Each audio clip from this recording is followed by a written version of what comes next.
Okay, thank you, everybody, for being here at the last session.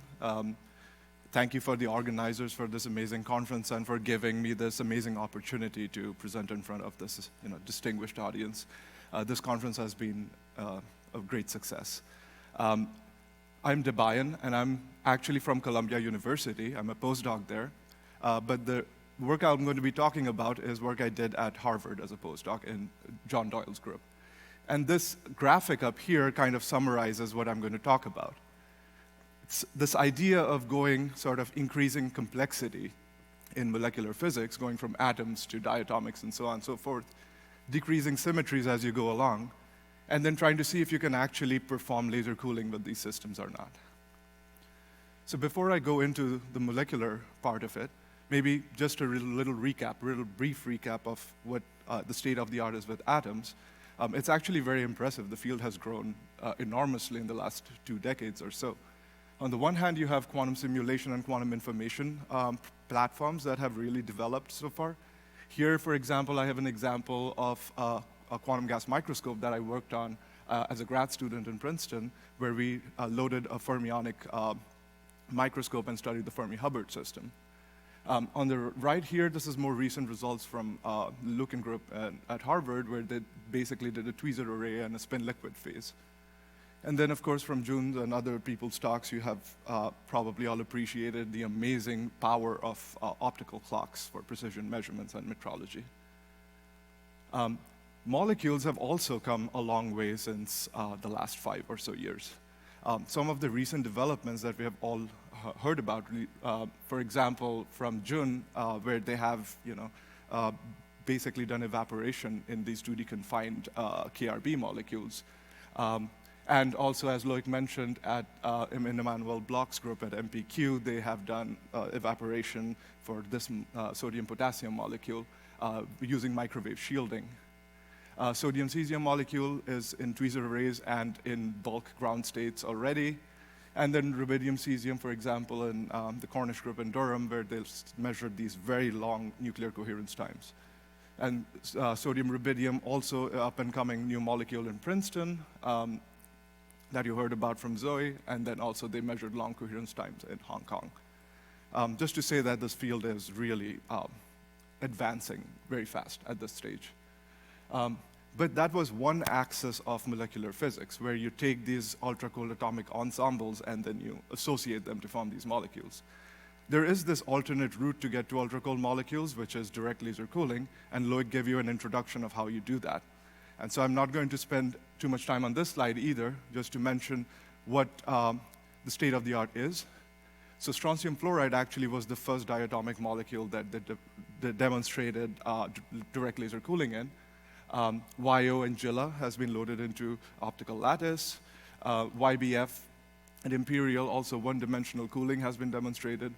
And this is actually current work in Columbia, what I'm involved in, where we have demonstrated it in another hydride molecule, calcium hydride, and our goal is to sort of laser cool and then dissociate the molecule and get ultracold hydrogen.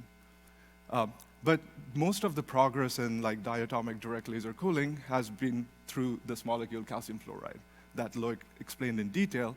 Just briefly, they have tweezer arrays up to 60 here in this image, which is pretty astounding, of calcium fluoride molecules. Long rotational coherence times have been measured both in Imperial and Harvard. And then recently in Princeton, in the Chuck lab, they have loaded also tweezer arrays and repulsive bottle traps of calcium fluoride molecules. So where we are in this stage with molecular cooling is that diatomic molecules are great. We have made a lot of progress with them. Why do we even need more complexity? Why do we need polyatomic molecules? And Loic did touch on this in his talk. These molecules actually are qualitatively different. They bring new physics. They bring different modes into the picture. The modes we are talking about are, for example, the bending mode of the linear molecule CaOH, or the rotational mode of this molecule, symmetric top molecule CaOCH3. And what they bring is they bring opposite parity, nearly degenerate doublet states that actually now give you this powerful tool that can be used for quantum information, quantum computation, and precision measurement. And this plot pretty much describes why this is so exciting. These blue curves are for diatomic molecules, and you see that you can polarize these diatomic molecules in an external field, but you do need very high fields to get there. But generically, polyatomic molecules have this property of these parity doublets that not only allow you to polarize at low electric fields, but gives you access to states that are aligned with, anti-aligned to, or insensitive to the electric field, which is now what Eric was talking about as like an application in precision measurement, electron EDM measurement, et cetera. So this is what we want to harness in the end, this power of a polyatomic molecule. The applications of polyatomic molecules actually range for every application that you've heard at ICAP today. You can perform quantum simulation with them. You have these dipole moments that you can turn on and off, and you can study long-range dipolar interactions, the Hubbard model, the extended Hubbard model. Then in quantum information, there are proposals on how you can make a very sort of inert qubit that is not influenced by external fields. Ultracold chemistry, of course, these now are molecules that a chemist will look at and actually think this is a molecule. And then precision measurement, as we have talked about already, these doublet, opposite parity doublets can actually be a resource. So before I go into laser cooling of polyatomic molecules, I would also mention that there are alternate approaches to cooling and trapping polyatomic molecules. The three mentioned here all leverage sort of the electric field sensitivity, the Stark shifts of these states. So on the top here, we have a traveling wave Stark decelerator.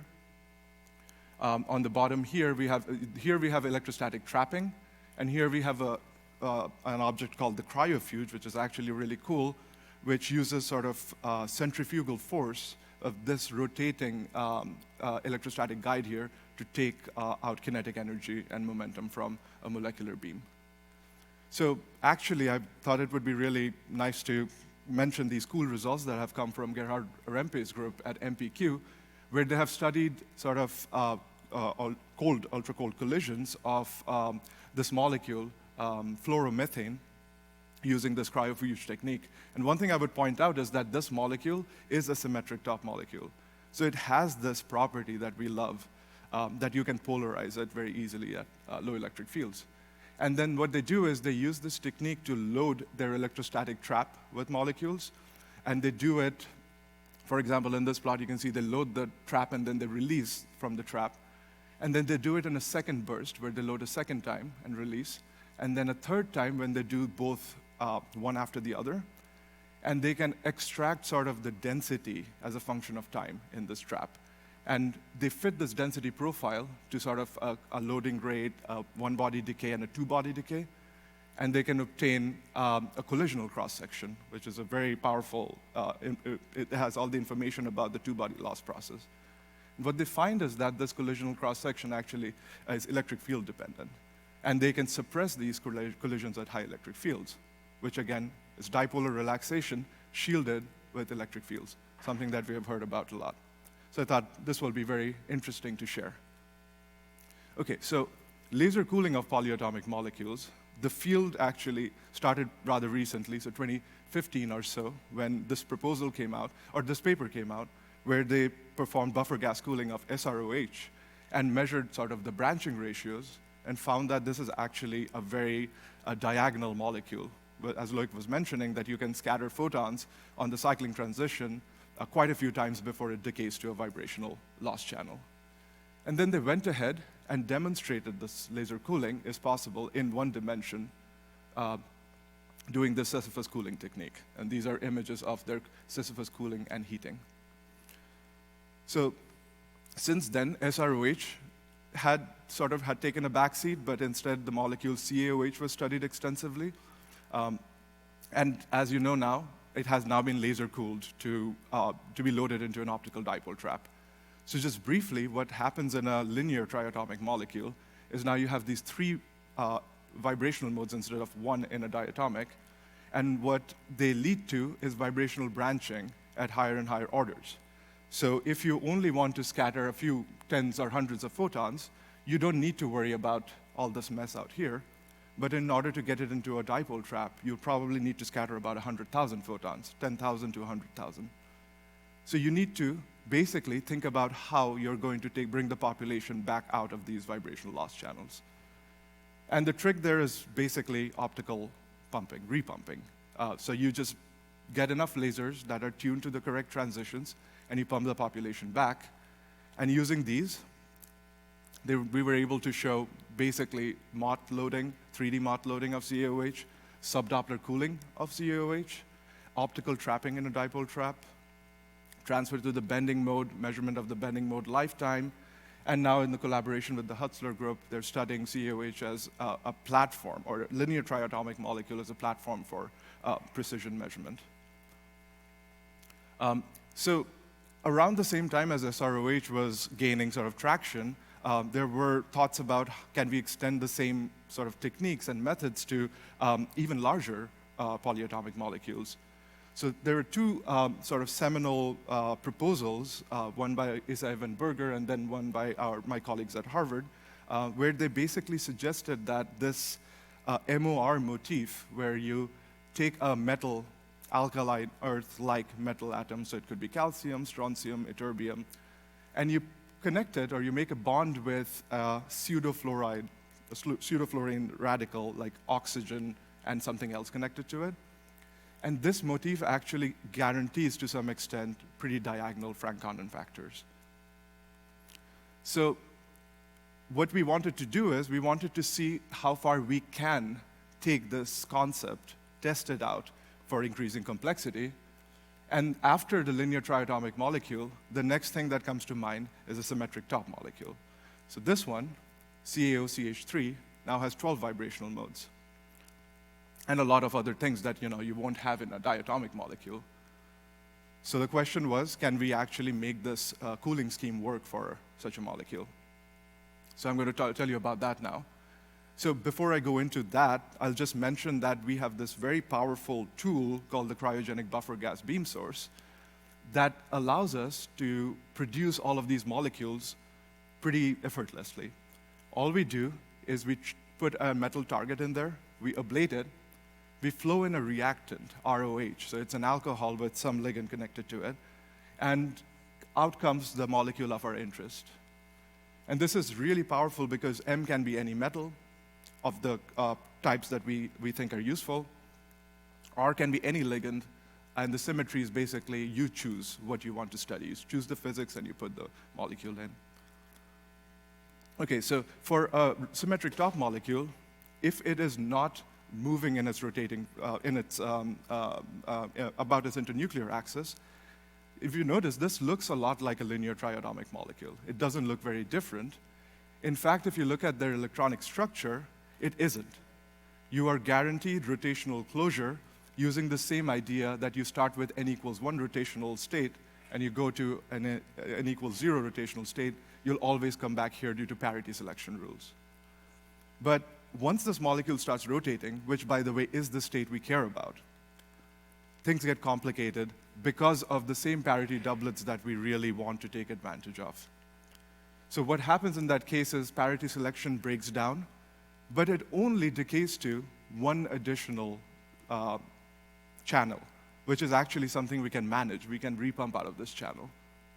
So this was a very interesting observation that made the laser cooling of these molecules possible. But then the additional complexity of 12 vibrational modes, well, you may say, okay, how many lasers you might need to cool this? The answer is depends on how many photons you want to scatter. So for us, we wanted to scatter only about 100 photons. So we only needed to address these two vibrational modes. So that simplifies things. And then we came up with two sort of laser cooling schemes. If the molecule is stationary, you treat it as like CaOH, nothing changes. If the molecule is rotating, now you need one additional rotational repump transition for the n equals 2 state. And then however many vibrational states you want to repump would need this one additional rotational repump. Okay, so now to test it out, we used our versatile cryogenic source. We produced a beam of CaOCH3, and then we performed one-dimensional Sisyphus cooling. And we saw a very clear signature of very strong Sisyphus forces being applied on the molecules, where you see this is the unperturbed beam, This is when you heat it, so you go to a detuning where heating happens. It's red in this case. And then when you go to blue detuning, you see cooling. And we were able to cool by about an order of magnitude while only scattering about 100 photons. But we did that at very high scattering rates. So basically what this means is that this molecule is as good as CaOH if you can now take into account this additional complexity which comes from rotational branching. So far, we have this. We have figured out laser cooling of COCH3. What about decreasing the symmetry even further? We went from spherically symmetric atom to cylindrically symmetric diatomic and linear triatomic molecules. Then we broke that symmetry, and we have a symmetric top molecule. What about we break another degree of freedom, or degree of symmetry, with a small asymmetric top? The answer here actually is from this also very seminal theory paper by my colleagues at Harvard and Columbia. Their claim is that if you only slightly break the symmetry, if you make it only slightly asymmetric, it actually behaves a lot like a linear molecule. It doesn't have that many problems. But if you make it a little too asymmetric, you would now need to worry about additional rotational repumps, just like you have to for a symmetric top molecule. So the answer is, yes, it should be laser coolable, and it's surprisingly similar to linear molecules. But then, in the realm of asymmetric tops, why stop at small asymmetric tops? Why couldn't we go to a large molecule like this benzene ring-connected molecule? Or maybe even larger, go to 2 benzene rings connected to each other. We want to pursue the limits of our MOR motif concept and where laser cooling becomes impractical. So here is a slide with some dreams that we have in the Doyle lab, and hopefully the whole community very soon. What if one day we can make a tweezer array where each side has a symmetric top molecule? This, I would say, is not too far away. This is the 60 tweezer array image that I showed for calcium fluoride earlier. What if we could laser cool a molecule like this, where now you can perform substitutions where, for example, you replace this with a carbon-13 atom, and then you have a nuclear spin qubit that is highly protected, and then you replace something else with another heavy atom like ytterbium or radium that is your important center for precision measurement. And what if you could add them all to a 3D optical lattice and then study them with a long sort of interrogation time? So the cool thing about this will be all ultra cold. This will be all under full quantum control. That's the dream that we want to get to. So in the last part of my talk, I'll quickly talk about how we measured the branching ratios of these molecules and how we found them to be favorable. So there has been interest in these aromatic molecules for a while. In fact, there are 3 theory proposals, 3 theory papers where they looked into these aromatic molecules and whether they will have favorable branching ratios or not. In fact, this one paper by the Alexandrova group at UCLA caught our attention because they calculated that this molecule, for example, that I showed before, is pretty diagonal, about 96%. They also saw that there is a tunability of this diagonal Frank-Condon factor by tuning the acidity of the ligand. What I mean by that is if you just put a benzene ring, which is a weaker acid than if you replace the 3 hydrogens here with 3 fluorines, what you would expect to see is that it will get progressively more and more diagonal as you make it more electronegative or make it a better acid. So we wanted to go ahead and test this out and take advantage of our versatile source. So all we had to do to make all of these molecules is replace the reactant, which was water for CaOH, SF6 for calcium fluoride, or methanol for COCH3. We just replaced it with phenol. And you just have to run this at a slightly hotter temperature, but other than that, there's no additional complexity. And we were able to produce these molecules in our cryogenic cell. Now, how do we probe these molecules? Since we didn't really know where the transitions were, we had to do a lot of searching. So we went ahead with a broad laser, with a pulsed broadband laser, and then we excited all the molecules. And then the molecules interacted with this laser light around here, and then we collected the fluorescence photons from the cell and sort of guided them into a grating spectrometer, which now basically converts frequency information to spatial information. Then we connect a camera, an EMCCD camera, to the spectrometer to now give us simultaneously information about multiple frequencies in one image. This is like the standard dispersed light-induced fluorescence technique that spectroscopists have been using for a while to perform spectroscopy of molecules. But what we have done is we have coupled it with our versatile cryogenic source. So what are the molecules we measure? Here are the 6 molecules that we studied with a benzene ring connected to them. As you notice, they all satisfy the MOR motif, just that R is the thing that's varying. As an example of what we see in our setup, if you take calcium and this molecule and you react them, you get calcium trifluorophenoxide, calcium trifluorophenoxide, and a hydrogen atom.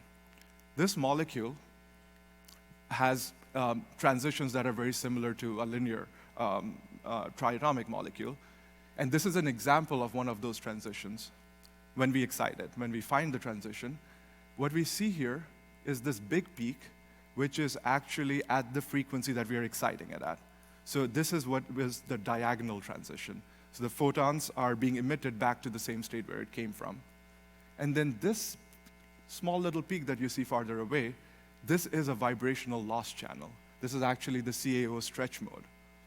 And this is the primary the primary stretching vibrational mode for this molecule, which is the same for calcium fluoride, same for CaOH, same for CaOCH3. Now we are talking about a molecule that in principle just looks like it has predominantly one vibrational decay channel, and it's very diagonal. In fact, there are other peaks here that you cannot see, and if you zoom in, you'll be able to see them a little bit more. So what I can conclude in here is that we can just compare the diagonal branching ratio for all of these molecules, and we can plot them as a function of this acidity of the ligand that I mentioned before. And what we see is that there seems to be some amount of tunability with the acidity in line with what the theoretical prediction was. In fact, what we find is that the molecule with 3 fluorines is indeed much more diagonal than the molecule without the fluorines, just hydrogens. And even more surprising is that this molecule, which has over 30 vibrational modes, actually is almost as diagonal as CaOH. This is really incredible that such added complexity does not break this very simple sort of MOR motif. Okay, so in the very last part, what is the limit of this concept of adding sort of larger and larger systems to your MOR motif? This, again, is a theory work that was done at UCLA with the same group of Alexandrova group. By the way, I didn't mention this, but all of this work was done in collaboration with UCLA. So this is all, the last 2 parts are collaborations with UCLA. But they had done this very interesting theoretical calculations where they did molecular orbital calculations for all of these complex molecules.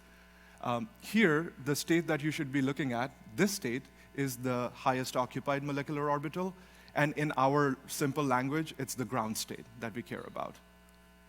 And this state is the lowest unoccupied molecular orbital, or LUMO, which is the excited state that we care about. So in the language of molecular physics, it's X and A transition, let's say. What they plotted here are the nearest energy states where the electron cloud is delocalized along the benzene rings. And so this goes back to what Loic was talking about, that part of the reason why these molecules are diagonal is because the electron cloud mostly sits on this calcium atom. It's localized on this calcium atom. And so when you excite electronically, you do not excite or distribute the energy into vibrational motion. But these states are bad, so you definitely don't want to work with these states.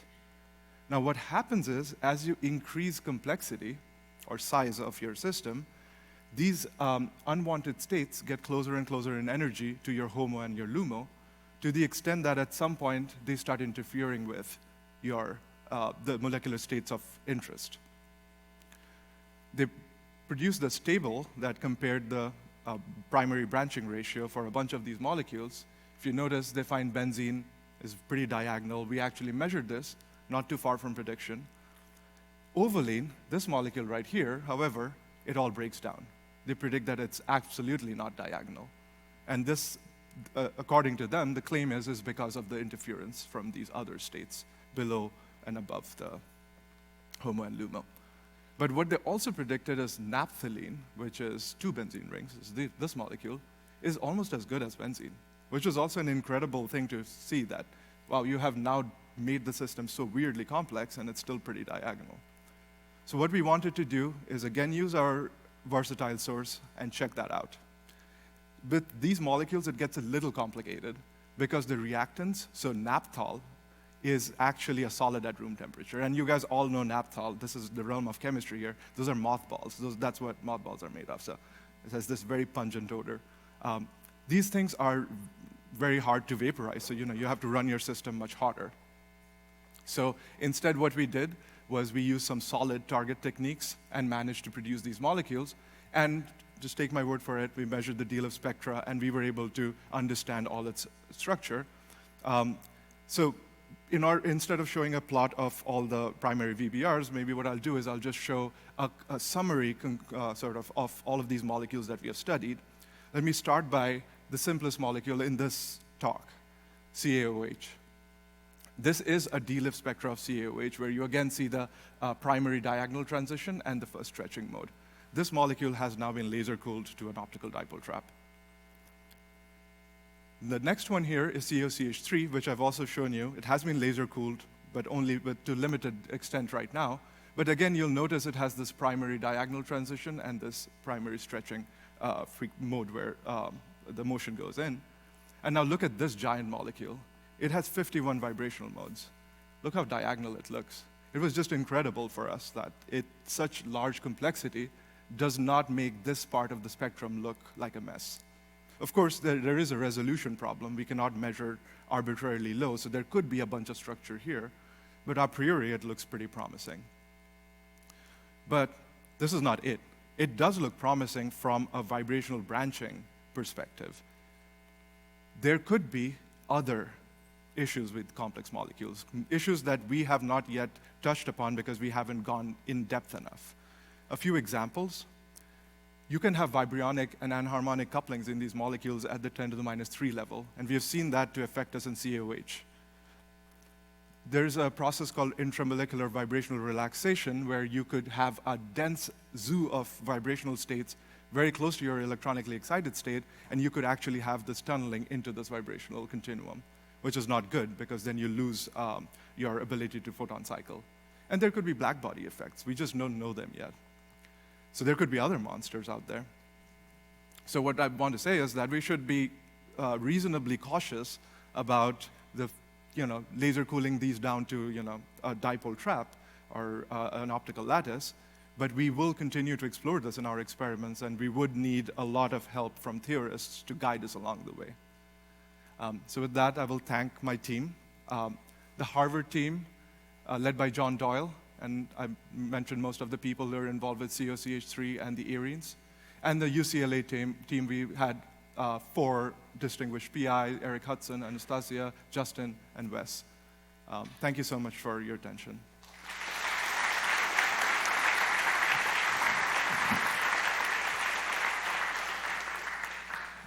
We have a few minutes for questions. There's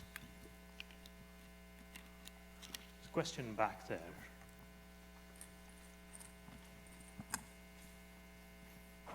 Thank you for that very nice talk. And I was wondering about the perspectives for dissociating the cooling part of your molecule, the metal part and the oxide, after you have achieved the cooling such to set free whatever you want that you attached to that cooling substance, let's say.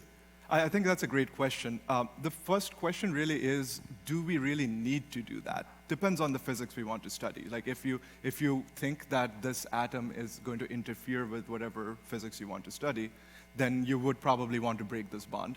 And in fact, currently at Columbia, we are looking into the prospects of this controlled dissociation of a much simpler molecule, but basically how you can coherently break a molecular a bond, and then you know basically the quantum state that you end up in.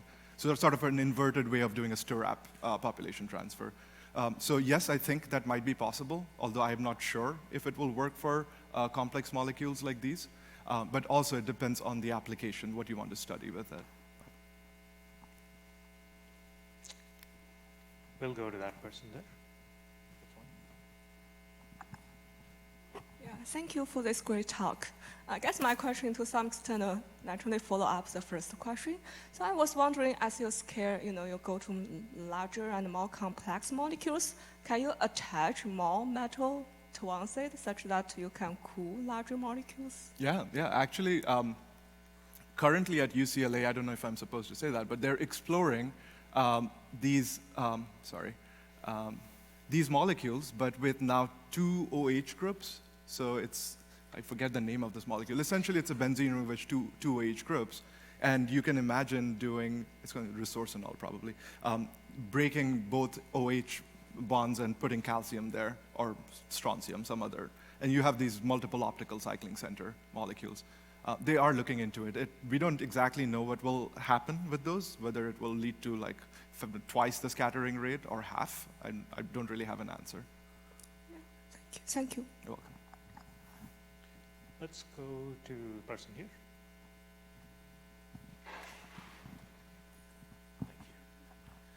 Great talk, Debayan. Thanks. If you could go back to the dispersed fluorescence, one question I have is, when you make these larger, more complex molecules, I presume you make fewer of them than if you're making CaOH or something like that. If that's true, how does that affect your sensitivity for these VBR measurements? Yeah, that's a good question. Actually, we did not try to calibrate how much we were producing, but in terms of, we used an indirect metric for the phenol molecules of seeing how much we're producing, and it doesn't seem like we're producing that much fewer than, say, CaOH. But it's true that our numbers, especially for naphthals, were smaller than a similar kind of a molecule. The resolution is limited mostly by the instrument at this point. Basically, we had a grating that limited our resolution. The baseline here, we can average more and more to sort of reduce that number. But what would be the next step here is actually doing what is known as high-resolution spectroscopy, where we actually park a CW laser on resonance at this transition, and then just average these photons over a long period of time and get to 10 to the minus 5 level accuracy. Here we only went up down to 10 to the minus 3, which was like a quick and dirty measurement. Great, thank you. Other questions? Yes, let's go there, please.